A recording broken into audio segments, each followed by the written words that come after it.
হরে কৃষ্ণ বন্ধুরা, কেমন আছো তোমরা? আশা করি ভালো আছো। তো নতুন একটা ব্লগে তোমাদের সবাইকে স্বাগত।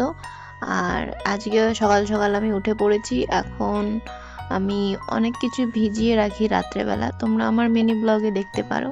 তো সবার প্রথমে যেটা খাই সেটা হচ্ছে গিয়ে দারচিনি ভেজানো জল, যেটাকে গরম করে খাই। এটা শরীরের জন্য খুবই ভালো, সারা দিনের জন্য শরীরকে ডিটক্স করে। তো এটা খাওয়া অনেক ভালো। চা কফি এসব খায়, তো এসব খেলে শরীরে হচ্ছে সারাদিন একটা এনার্জি লো বা একটা কেমন একটা ভাব হয়। তো এটা খাওয়া খুবই ভালো, তোমার মনটা একদম সতেজ হবে। আর সব থেকে বড় কথা, তোমার পেট খুব ভালো পরিষ্কার হবে। তারপরে আমি স্নান করে আসলাম। এখন আমি তিলক করে নেব। আর প্রত্যেকদিন স্নান করে অবশ্যই তিলক করা সবারই প্রয়োজন, খুব ভালো।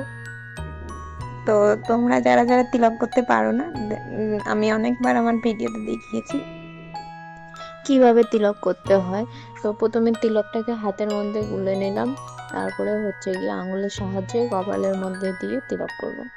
তো ভিডিও করতে করতে আমি ক্রিম মাখাটাই ভুলে গেছি, তো সেই জন্য এখন আমি হচ্ছে আমার সানস্ক্রিনটা মেখে নেব। আর এই সানস্ক্রিনটা খুবই ভালো, এটা হচ্ছে গিয়ে তোমার ময়শ্চারাইজার আর সানস্ক্রিন দুটোরই কাজ দেয়। তো এই সানস্ক্রিনটা আমার একটা ফেভারিট, তো এটা আমি সবসময় মেখে থাকি। আমি রাত্রেবেলাও মাখি এই সানস্ক্রিনটা। তো যাই হোক, আমার ক্রিম মাখা হয়ে গেলে তারপর আমি চলে যাব পুজো দিতে, ভগবানের অর্চন করব। এখন আমাদের ঘরে সকালে রান্নাটা প্রত্যেক দিনই প্রায় আমাকেই করতে হয়, কারণ আমার মা সেবায় চলে যায়। তো রান্নাটা প্রায় দিন আমিই করি, মাঝে মাঝে আমার ভাই করে যখন আমি সকালবেলা টিউশনি চলে যাই। রান্না করতে করতে আমি গরম জল নিয়ে চলে এসেছি ঘি খেতে। সকালবেলা খালি পেটে প্রত্যেকদিন আমি গরম জলের সঙ্গে ঘি খাই।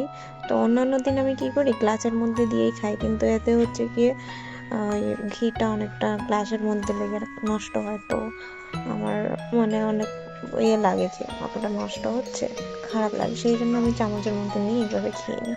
রান্না সেরে আমি এখন আসলাম আমার তুলসী গাছের ঘটের মধ্যে জল দিতে। তো এই জলদানের যে এই ধারাটা আমি তৈরি করেছি, এখন বৈশাখ মাসে সব ভক্তরাই এটা করে থাকেন। এই বৈশাখ মাসে তুলসী গাছে জল দান করা অত্যন্ত শুভ বলে মনে করা হয়।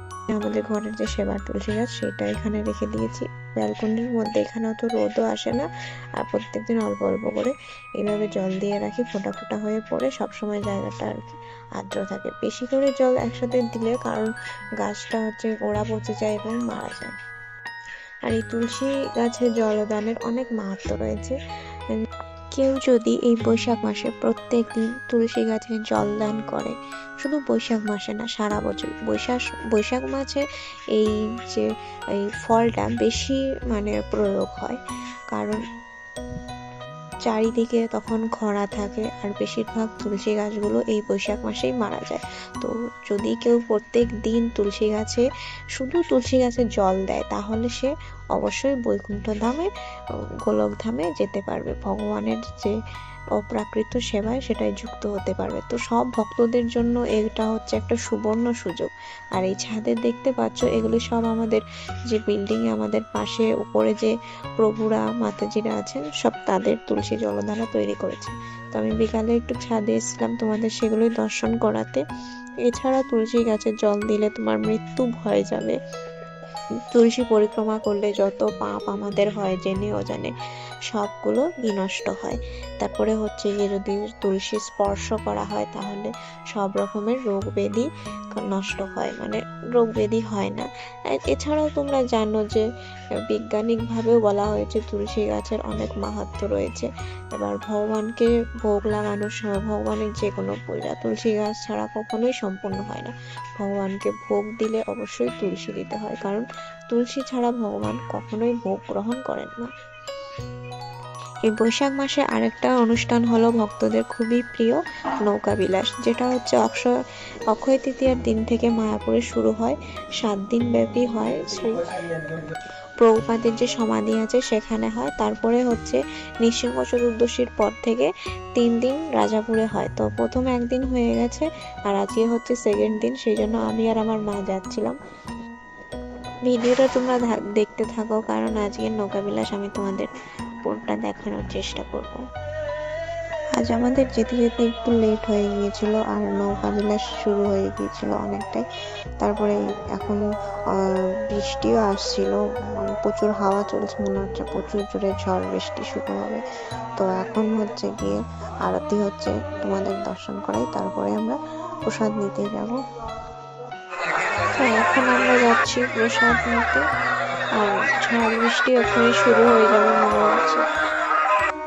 আমরা শুধু প্রসাদটা নিয়েছি আর তখনই এত বৃষ্টি শুরু হয়ে গেছে বাইরে, কি বলবো, দেখতেই পাচ্ছ কত ঝড় বৃষ্টি পুরো হচ্ছিল। আর তারপরে আমার মা আমাকে এত বকছিল, বলছিল আমাকে নিয়ে এসেছিস, অ্যাকচুয়ালি মা যেতে চাইছিল না অত দূরে, আর মা সেবা থেকে এসে রাত্রেবেলা, আমি জোর করে নিয়ে গেছি। আর বলছে আমাকে নিয়ে এসেছিস, আমি এখন কি করে বাড়ি যাবো, কি করে যাবো, খালি এটাই বলছিল। দিয়ে আমি বলছিলাম তুমি তো আর একা নেই, কত লোক হয়েছে এখানে, সবাই তো যাবে। তো যাই হোক, তারপরে আমরা হচ্ছে জগন্নাথকে দর্শন করলাম, তারপরে বাড়ি আসছিলাম। দিয়ে রাস্তার মধ্যে মন্দির থেকে বেরিয়ে এখানে একটা দোকান রয়েছে, যেখানে হচ্ছে গিয়ে আমার একজন প্রভু চাউমিন আর সিঙ্গাড়া ভাজছিল। তো বৃষ্টি হচ্ছিল, তাই জন্য গরম গরম সিঙ্গাড়া নিয়ে নিলাম ঘরে এসে খাবো বলে। তো বন্ধুরা, আজকের ভিডিওটা আমি এখানেই শেষ করছি। ভিডিওটা কেমন লাগলো তোমরা অবশ্যই কমেন্ট করে জানিও, আর দেখা হবে পরবর্তী ভিডিওতে। হরে কৃষ্ণ।